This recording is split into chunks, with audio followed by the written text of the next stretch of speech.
You'll never be alone again. Elowen's eyes widened. Cassidy thought she might start crying, but she only smiled sadly. I see. Cassidy snuggled just a little bit closer to the other woman, as if to show meaning through actions where words might fail. Still, what a wonderful night. Each precious memory had been carved into Cassidy's heart. She yawned and slowly pulled herself out of bed.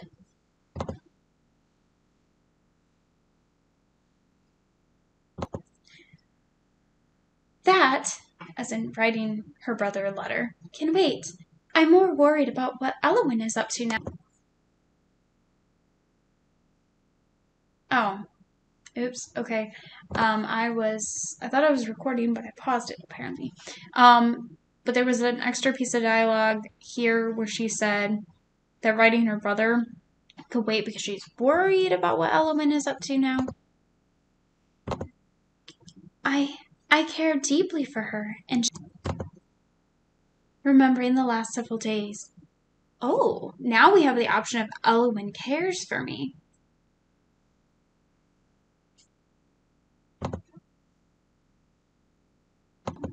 Cassidy's gaze fell upon her latest letter draft to Alexander, sitting. She had started it the night before after a day spent all alone. Her thoughts naturally drifted to her brother. Oh, I guess this is the same. Cassidy finished the letter without much of a fuss. She wrote briefly of Elowen, a passer-by, helping her find.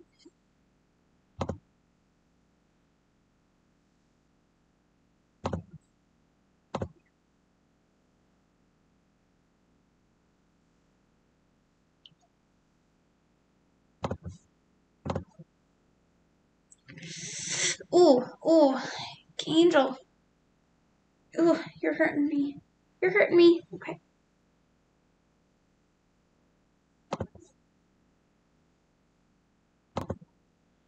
Again, okay, I keep messing up when I'm pausing and playing. Okay. I've never considered marriage, even before my exile. Can a noble or royal from another nation be content with a wife who has been living in the woods? Can I even be content myself in such a marriage? The letter did not raise her spirits as much as letters from Alexander usually did. The implication of it weighed on her. Remembering the last several days. ... And the knock comes on the door. Okay. The letter brought another thought to Cassidy. If I leave here, if one day Alexander allows me to leave, what else awaits me?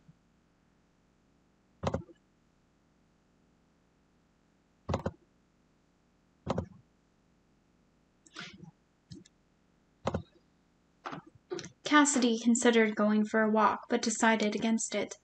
Her foray into her own thoughts had left a shiver running down her spine. Perhaps Elowen needed some time to herself. Perhaps I ought to take some as well. And so she resolved not to seek the other woman out this day. Let's see, maybe I'll have some tea. She turned and was about to head into the kitchen when the front door slammed open. The exiled princess whirled around in alarm. Before her was Elowen? Cassidy.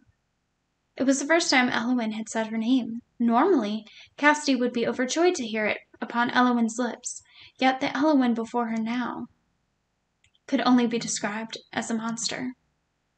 What has happened to you? Elowen turned and caught a glimpse of her own reflection in the window. That is not important.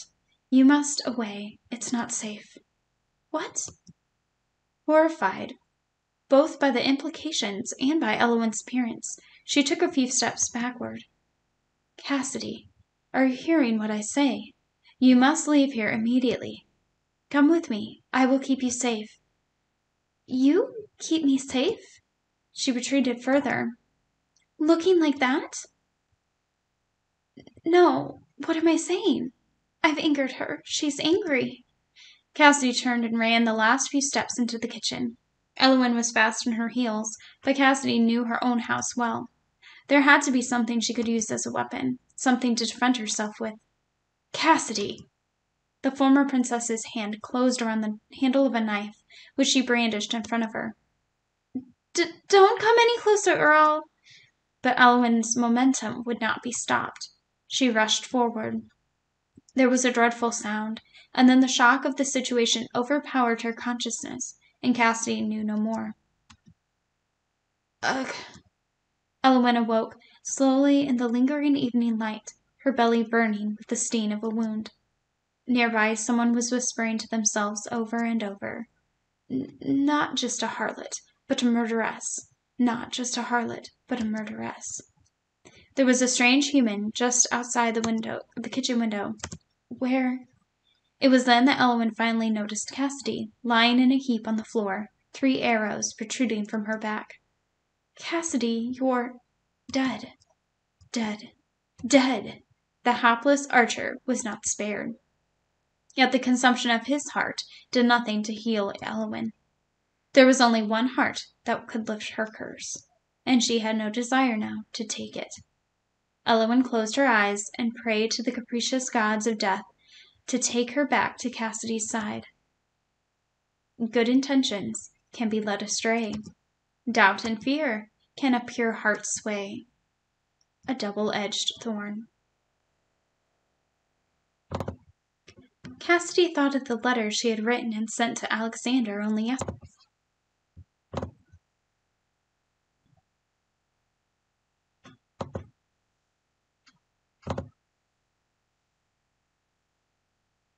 Cassidy was sitting on the divan, enjoying a warm cup of tea as she read the latest book her brother had sent her.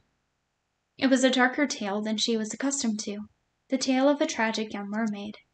It seemed to be a fairy tale from a faraway land. Certainly Varamir had simpler, happier stories.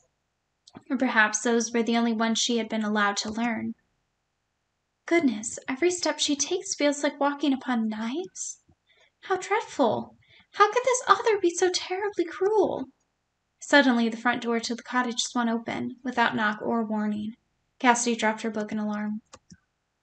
There was something dreadful standing in the doorway. A monster. Cassidy muttered this under her breath, overcome by fear and awe. It is not safe here. Yet no matter the appearance, Cassidy would never mistake that voice. Melodious. She had found it not long ago. Beautiful she had thought its bearer until this very moment. She would be hard-pressed to describe Eowyn as beautiful now. What did you say? There is a large army approaching from the east. They wear your colors. Alexander? Cassidy could not help but gasp. The monster nodded. I am afraid so. You must away with me. Cassidy bit her lip. Alexander would not harm me. If anything, they must be here to protect me. From this monster. Yes, of course. Quickly grasping the situation, the ex-princess calmed herself and tapped into her many years of diplomacy lessons. I will come right away. Then, would you mind waiting for me outside? I will gather my things quickly. Yes. I won't be but a moment. Of course. The monster turned and left through the still open door, its movements slow and measured as always. As soon as Eowyn was outside, Cassidy flew forward and slammed the door shut. Cassidy? Ignoring Eowyn's sad, feeble voice, Cassidy locked and bolted the door. For good measure, she dragged the divan in front of it. The door shocked as Eowyn tried to enter, but would not give way. Why? How could I possibly heed the words of a monster? Who knows what you will do to me once I am outside? She must be a demon, here to corrupt me. It is just as Alexander said to the barons. I allowed your beauty, your charm to corrupt me. I have sinned, but I will sin no longer. Why? Begone, monster! Darken my doorstep no more. Eowyn said nothing in reply, but then wordlessly the monster ambled towards the windows. Oh no, I didn't think about blocking those. But the monster made no move to enter forcibly. It just stood there with the same blank look on its face. In some ways, Cassidy felt that much worse. And the night passed like that, with Cassidy pressed against the door in fear of Eowyn standing in place, still as a tree, watching. Eventually, after what felt like a lifetime, the sun rose. It's finally morning. If the army truly is coming, I wish I'd get here sooner. The day breaks. Cassidy looked to the window in alarm. Could it be that Eowyn hadn't slept either? Eowyn stood there still, looking even more haggard than she had the night before. The monster's gaze was unfocused. It seemed not to be looking at Cassidy, but rather through her. I have failed. I could not understand the most important thing. I could not convey my love without a voice. And so this wisteria must wither in the harsh light of seventh day past. Before Cassidy's eyes, Eowyn crumbled into wilted wisteria petals and dust. The monster, the woman, was no more. Deep in the wood, a wisteria tree once adored by a maiden withered and died away as well. When bargain is struck, its terms must be met, else take on your fate, and more suffering beget. Ash to ash. Okay, does Cassidy still die in that ending too? That being said, it is not as if she really eats when she's with me. That being said, it is not as if she really eats when she's with me. At least I now have Eowyn's company to look forward to. Okay. My thing is weird, and I had to re-record this because it wasn't recording, and then I started this and it noticed it still wasn't recording. So, okay, Cassidy said, at least now I have Eowyn's company to look forward to. Then suddenly Cassidy felt a sharp pain in her back, but she felt her body start to crumble. How strange! Why can I not remain standing? As she fell to the ground, she craned her neck just enough to see the arrow protruding from her back. Ah! And in the clearing just behind her, an archer, who bore the colors of Varamir. Your king sends his regards to his whore of a sister who only played him false and toyed with his feelings. She had no time to process these hissed words. Alexander. Eowyn. A sister loved her brother, but there were flowers she loved more. Her brother loved the notion of her, but he was jealous to his core. The shadows grasped. And the rest of the story was lost to time. What? Oops.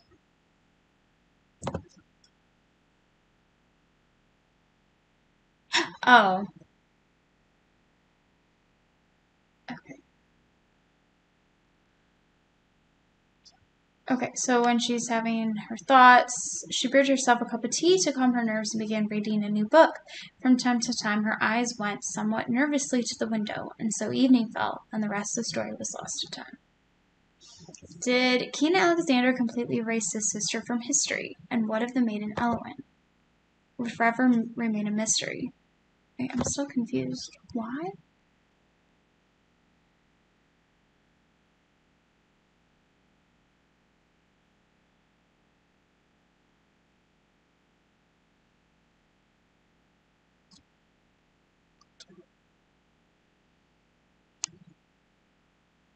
What? Okay. Perhaps you two will soon forget. I don't understand that ending. Like, she was just reading, and it turned to nighttime, and then just ended. I don't know.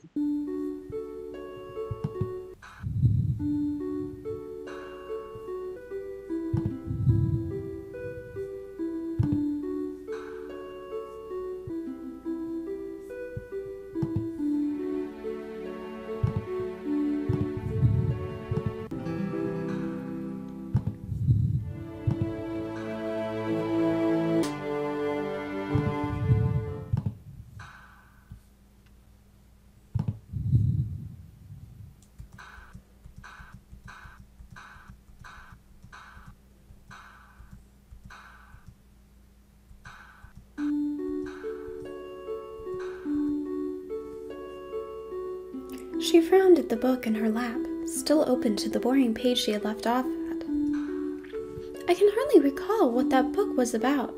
How unlike me. That she knew the reason, she was still distracted by thoughts of Elowen. It's evening now, I wonder. If I go into the forest now, might I? The front door suddenly burst open. Please pardon my intrusion. An army is approaching. I do not like the look of them, and I fear for your safety. Despite her strange appearance, Cassidy knew it was Elowen immediately. Those piercing golden eyes, that long hair. She was alarmed, yes, confused, but the concern that was clear on Elowen's face overtook any other question she might have. She looks different, but that is her. Those eyes, there must be some real danger. Surely there is some reason for the way she looks. I'm certain she'll tell me, but for now... Alright, what should we do? We? Yes, you are with me, are you not?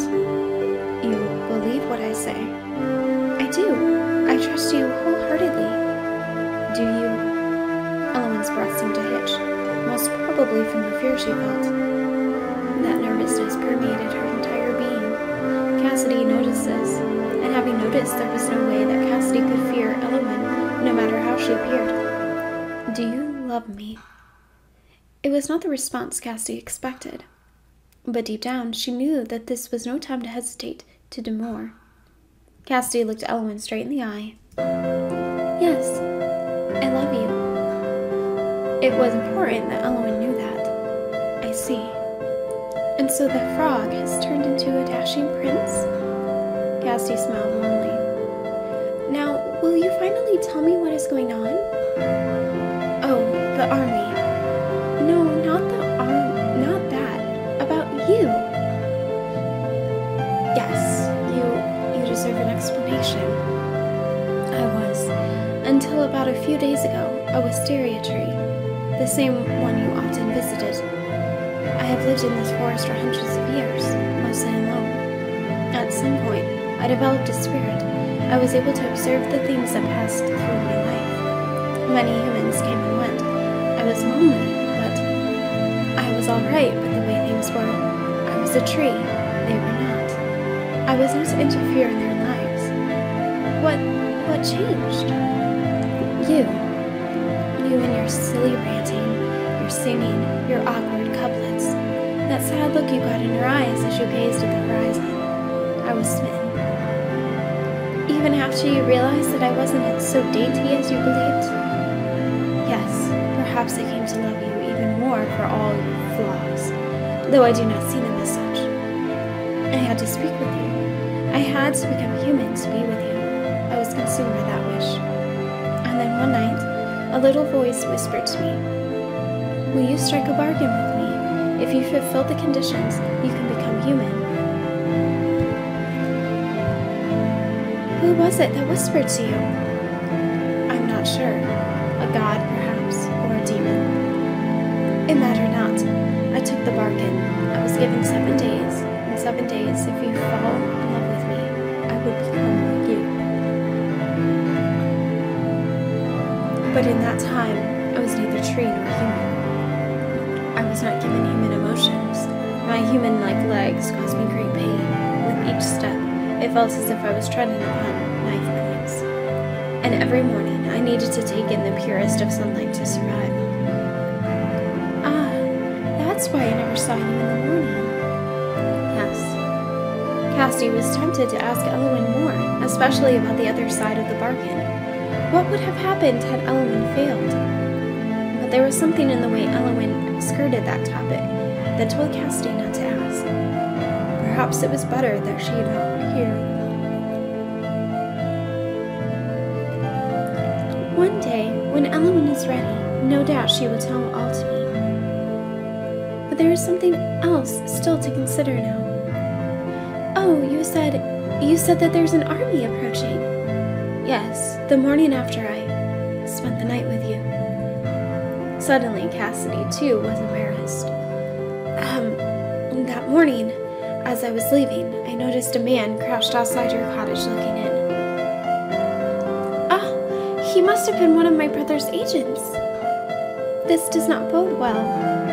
I am not certain that my brother would act so quickly with the barons. Perhaps in their eyes, I have outlived my usefulness as a political pawn. The soldiers may be coming to bring me back to the castle, by force if necessary. Oh dear. You do wish to return home, do you not? Cassidy laughed in self-derision. Had you asked me that a week ago, I undoubtedly would have said yes. However, I cannot return to Varamir. There is no Eowyn there. Alexander would never allow you to come. I fear we would never meet again. Cassidy. It was the first time Eowyn had said her name. Cassidy did not let that escape her notice. I will not go, Eowyn. I do not want to be without you. Eowyn nodded. All right, then there is only one thing we can do. She explained her plan to Cassidy, who accepted it with a few adjustments. The soldiers arrived the next day to a frightful scene. In front of the house, Cassidy lay sprawled on the ground. There was blood everywhere, a knife protruding from her abdomen. A group of soldiers inspected the body, leaning in for a closer look. What is the meaning of this? The princess is dead? No doubt offed by the lover we heard about. The harlot deserved no better. Still, I do not envy the man who tells King Alexander the news. They proceeded to argue over whether or not to bury the body, ultimately deciding that it was well above any of their pay grades. Once their investigation was complete, they left the place. Wow! Cassidy inhaled the biggest gulp of air in her life. That was close. I thought my heart would stop. She heard Eowyn laugh from nearby. It's not funny. I never dreamed they would get so close. Still, it's good that they did. Now, there can be no doubt in their minds that you are deceased.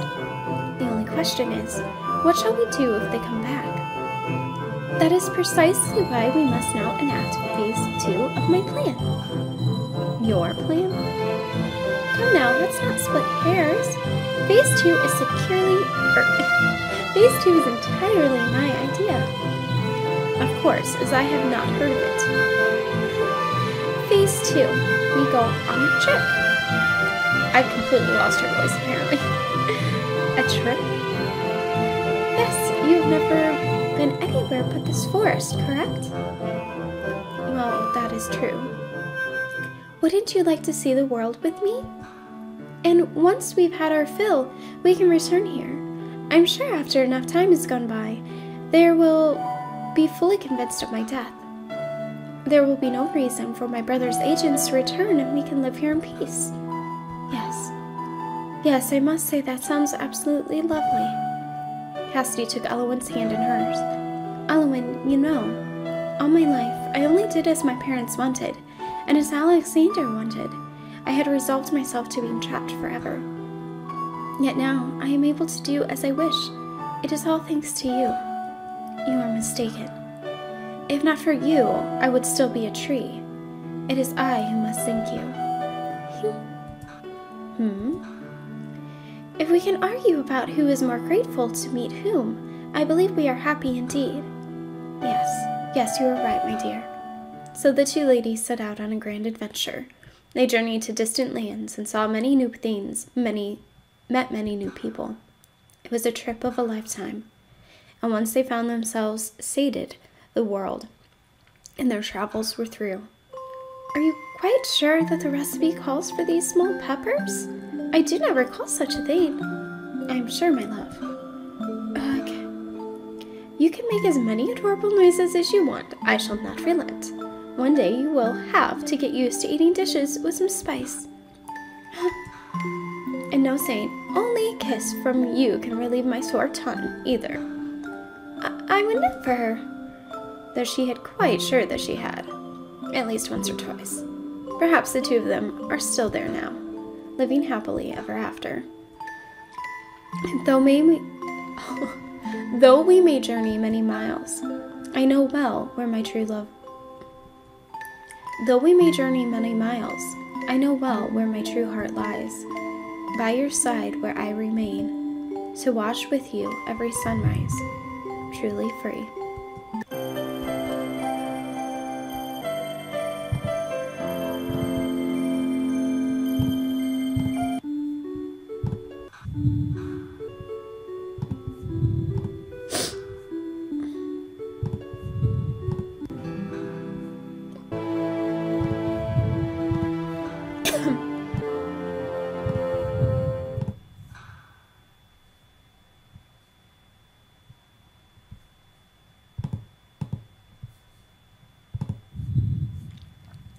How long must I stay here in the forest?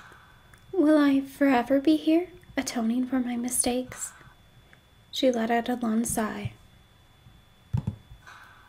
Cassidy took a sip of her tea and then sighed.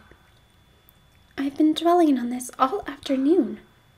Even so, she could not lie to herself about the source of her concern. I haven't seen Elwyn in nearly 2 days. Such a short time, but it weighed heavily on me. She looked out the window to the forest. Perhaps Elwyn was somewhere out there.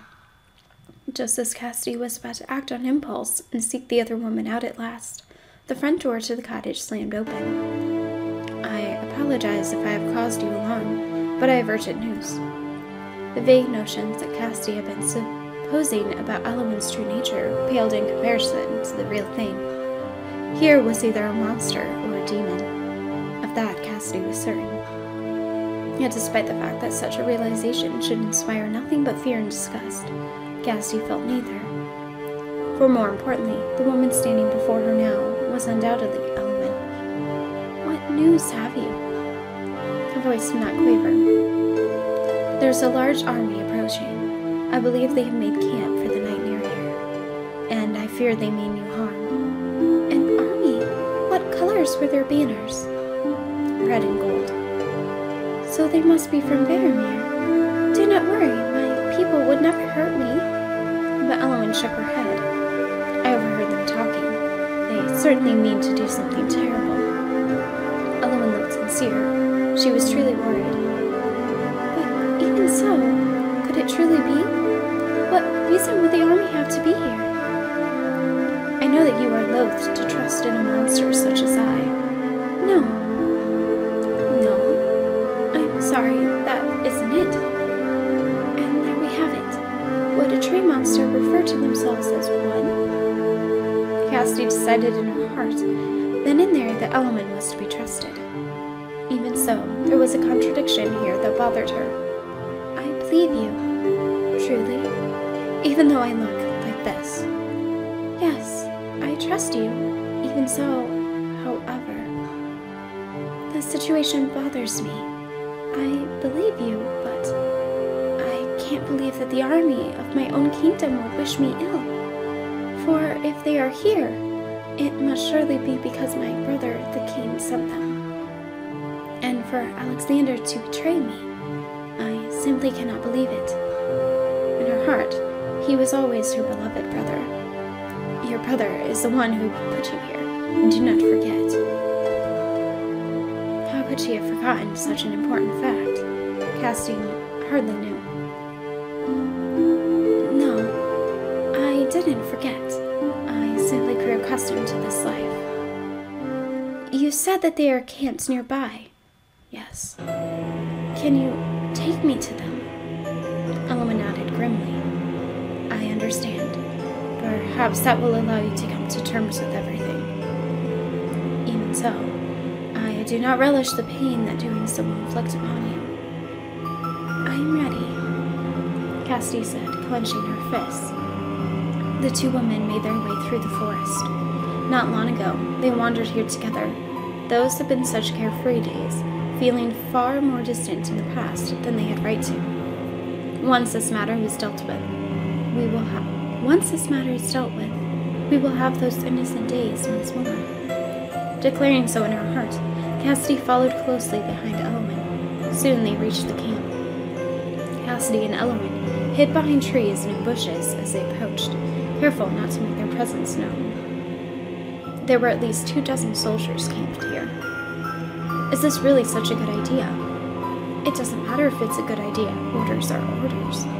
But still, the soldiers were talking amongst themselves when a tall figure emerged from the tent. Cassidy would recognize the person anywhere. In her shock and anger, she gripped Elwyn's arm tightly. Elwyn turned to look at her. Your brother. She mouthed the words. Cassidy nodded. I understand that it may not be chivalric to some of you. Worry not. I shall be the one to dispatch my sister. It is my duty. And make no mistake, this is for the good of the kingdom. It will silence the opposition amongst the barons and eliminate our kingdom's one exploited witness. It may be difficult, but it is the right thing to do. Alexander spoke the words in a calm, cool tone. Dispatch. Eliminate. They were such harsh words that they stuck in Cassidy's mind. So, Alexander came himself, and not to visit, not for my benefit, not even to help me. He came to... Cassidy was overcome by a feeling she had never before felt in her life. Rage. It was an indignant rage, an all-consuming anger, sort of despair. Once she had loved him. This was her twin brother, one whom she'd entered the world with. She would have given him anything, except her life. As Cassidy gripped tighter onto Elwyn's arm, the other woman began to change. Her appearance softened, became more and more human. Whatever essence was tainting her seemed to be draining away. And instead, that same essence. So this was also an option, Elwyn muttered to herself, so softly that the exiled princess did not hear. Then she spoke louder. Cassidy. Yes? Shall I help you wreak your vengeance? Can you? Yes, but you must stay with me, damned as we may become. I would gladly walk through the flames of hell at your side, revenge or no. It was all Elwyn needed to hear, a declaration of love in its own right. She allowed her essence to flow freely now into Cassidy. The pair together began to change form, growing more monstrous, more powerful. The soldiers did not stand a chance against their combined might. Do you wish to kill him yourself, dear heart? It is perhaps your duty. On either side of them lay mounds of corpses, when in front lay the greatest prize, he and Alexander himself. No, it's all right, Elwyn. Alexander, in his terror, could not utter a single sound. I am better than him. Go. Never come back again. As of today, you no longer have a sister, and I no longer have a brother. And so the king returned, broken and stumbling, to his kingdom.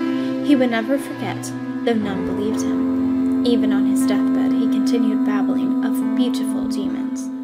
As for Cassidy and Elwyn, goodness, I have no idea how your hair gets so tangled. It is the wind, my love. Is that so?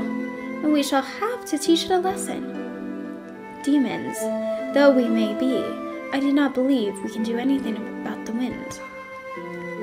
Not with that attitude, dear Ron. Decades passed, yet the two of them remained unchanged. It was a freedom, a power that Cassidy had never known. Every day there was more to discover, more delights to find. Most of all, the pair enjoyed learning more about each other. Cassidy. What is it? Do you... I love you.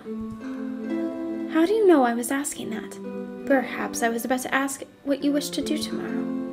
You most certainly were not. It's all right. I'll tell you as many times as you'd like. Elwyn settled into peaceful happiness, leaning against her beloved. She was utterly secure of Cassidy's feelings, but never tired of hearing about them. And even now, without a doubt, those two are still there, living happily ever after. United in love, sharing their hate, these demons live on, laughing at fate. Together, we are eternal. I gotta say, I like the art in this ending better than the one with them as humans. Alright, so that is all of the endings to Without a Voice. I did really enjoy that game. It did have a bit more of a slow start, which I guess is why I was able to put off playing more of it for so long. Because at the time I hadn't been thinking that there was actually anything really weird with Elwyn, although I thought she might be evil just because of the gore tag. But when I got further, I got more intrigued. I'm sorry that this recording turned into such a mess. I actually ended up having to take another break in the middle of pausing this to go to sleep and I finished this morning because I was having so much trouble pausing and restarting my recorder while jumping around to these endings. And I started to record the 7th ending and then realized I was not recording, and at that point I just had it. But hopefully if I do another game, it can go a bit more smoothly. I'm trying to think more comments I can say about the game. I don't know. Yes, I like Elowen, I think, better than Cassidy, even though at the beginning I thought I liked Cassidy better.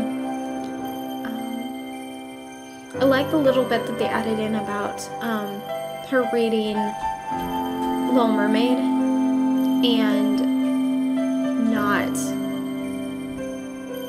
liking it, like thinking that it was cruel. And then they made the direct parallel with Elowen and her saying that her feet felt like knives. I guess I can't think of really any like meaning or anything to the game besides, I guess, not blindly putting faith into his family just because they're your family. But anyways,